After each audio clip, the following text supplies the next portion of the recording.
Good afternoon, I'm Sean Yao, and this is One News Now. President Bongbong Marcos is set to visit Albay later this afternoon amid the unrest at the Mayon volcano. Marcos Jr. will be coming from South Cotabato. He had to switch planes this morning due to a technical issue.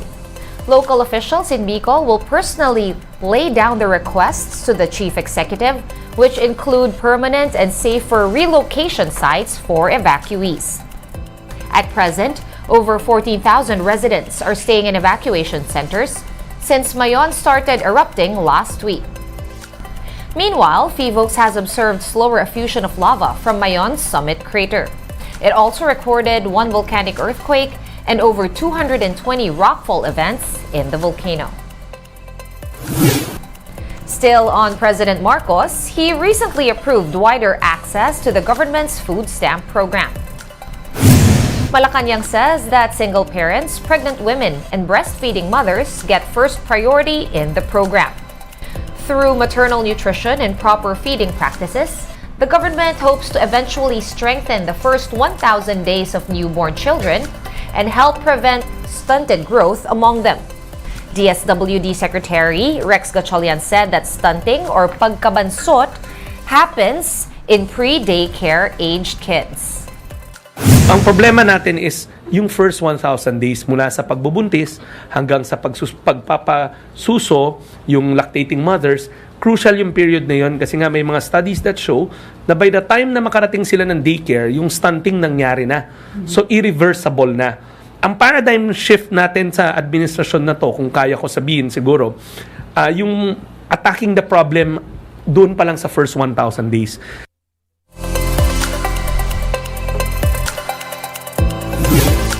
In other news, it looks like the land dispute between Makati and Taguig is not over yet, at least for the city's mayors. Mayan Los Baños with the full report. In a manifestation filed before the Supreme Court, the Taguig city government said it wants to put an end to what they consider as fake news surrounding the controversy on the jurisdiction of certain key areas like the Bonifacio Global City and barangays such as Pembo, Sembo, and Comembo. Is it Taguig's or Makati's? Taguig Mayor Lani Cayetano filed an extremely urgent manifestation before the Supreme Court. The complaint stated that the city of Taguig manifests its grave concern over some information it had received over the past several days from what appears to be a barangay in a disputed area. The online post is said to be urging residents to continue the fight over the disputed areas. The manifestation also called out the post, insinuating that Makati Mayor Abby Binay allegedly talked to President Bongbong Marcos, First Lady Liza Araneta Marcos, and Supreme Court Chief Justice Alexander Hesmundo, who promised to reopen the case on the land dispute over BGC. In the manifestation, the Taguig LGU called out the said online post, which it says is in line with a recent interview of Mayor Binay, who said that the fight for BGC is not yet over. The manifestation claims that in the said interview, Binay said that the Supreme Court has invited them for an oral argument on the said case. Cayetano said Binay gave the impression that she has insider information since Taguig hasn't commented on Makati's motion and it did not receive the supposed order. Ito ay hindi namin binabaliwala at kinukuha namin ng pagkakataong ito upang hingin sa Supreme Court ang kanilang atensyon at ang kanilang pag-iimbestiga sa nasabing mga post at interview or statements ni Mayor Abby Binay. In response to the controversy, Mayor Cayetano reiterated that the decision of the Supreme Court's Third Division has ruled with finality last April to quash the omnibus motion for reconsideration of the Makati LGU. The High Court also discarded the Makati LGU's move to appeal the said decision to the SCN Bank. The Supreme Court also made it clear that the said disputed areas are now under the jurisdiction of Taguig. Napakalinaw ng desisyon ng Korte Suprema at ito'y dapat igalang. Final na ang desisyon ng Korte Suprema tungkol sa kasong ito. Mayor Binay is now in London to attend the London Tech Week. But according to the city administrator of Makati, this was the first time that they have heard of a petition brought before the SC on the basis of social media posts, which they described as with dubious authorship, accuracy, and credibility. Attorney Claro Certeza said that the allegations against the president, the first lady, and the court are also irresponsible. The city administrator adds that there are no right-thinking lawyers that would petition the High Court on the basis of these posts, yet Taguig has chosen to do so. But they say that if the SC will formally ask the Makati LGU to comment on the matter, they will do so. Reporting for News 5, Mean Los Baños, we are One News. Time to take a quick break. One News Now will be back with more stories after that. Keep it here.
You're still watching One News Now. I'm Sean Yao. The National Police Commission, or NAPOLCOM, has filed criminal cases against 50 officers over the 6.7 billion peso Shabu fiasco last year. The police officers have been accused before the Ombudsman for violating the Anti-Graft and Corrupt Practices Act, the Comprehensive Dangerous Drugs Act, perjury, and obstruction of justice. According to the DILG, except for 2 officers, all the accused were spotted in a CCTV footage that caught the anti-drug operation. 20 of the policemen charged are commissioned officers, while the rest are non-commissioned. Hindi naman natin sinasabi na agad-agaran na involved sila, ngunit ito yung part ng due process. Magkakaroon sila ng takdang panahon mapagpaliwanag. NAPOLCOM says it is also studying possible administrative cases that can be filed against the police officials, considering the extent of their involvement in the operation. Kawawa naman yung mga patrolman, yung mga non-commissioned officer na hindi naman gagawa ng ganitong hakbangin kung hindi ito na-sanction ng opisyal. And the preliminary investigation for the murder of Negros Oriental Governor Roel de Gamo has started. Yesterday, the families of the slain governor and other shooting victims faced the suspects who have earlier recanted their statements implicating Negros Congressman Arnie Teves with the crime. Teves and his lawyers were not present in the preliminary investigation, prompting the Justice Department to set a new hearing on June 27. Despite the suspects' recantations, the National Bureau of Investigation, or NBI, presented new evidence of DNA samples found on the scene of the crime. Justice Secretary Boying Remulla says this is enough to build a solid case against the suspects. Recantation does not stop the process of the statements being brought out in the open. Yung DNA yan, makapakita, may ibang ebidensya bukod sa mga salita. Kahit sabihin nilang hindi sila yung naroon sa patayan, yung dugo nila nakuha sa patayan. Ano yung sabihin nun? For its part, the camp of Congressman Arnie Teves said that they did not receive any summons for the preliminary investigation. They also questioned the authenticity of the DNA samples presented by the NBI. Let's now take a quick look at some of the headlines in business. Foreign direct investments, or FDI, in the Philippines fell by over 30% in March on a year-on-year basis. Latest data from the Bangko Sentral ng Pilipinas shows that the latest FDI inflow is at $548 million. That is 30.7% lower than the $792 million recorded in March of 2022. The March 2023 figure is also nearly 47% lower than the $1.05 billion inflows in February. Vehicle sales in the country increased by 44.8% year-on-year in May. Vehicle sales rose to more than 38,000 units from just over 26,000 units sold a year before. Commercial vehicle sales stood at 28,000, contributing 74% to the total figure for the month. This is reportedly driven by high market demand. And one unit of PLDT is looking to raise up to $150 million in fresh capital for Maya. PLDT Chairman Manny V. Pangilinan says this is needed to strengthen its integrated money platform. Pangilinan said that Voyager is currently negotiating with potential foreign investors to raise the funds.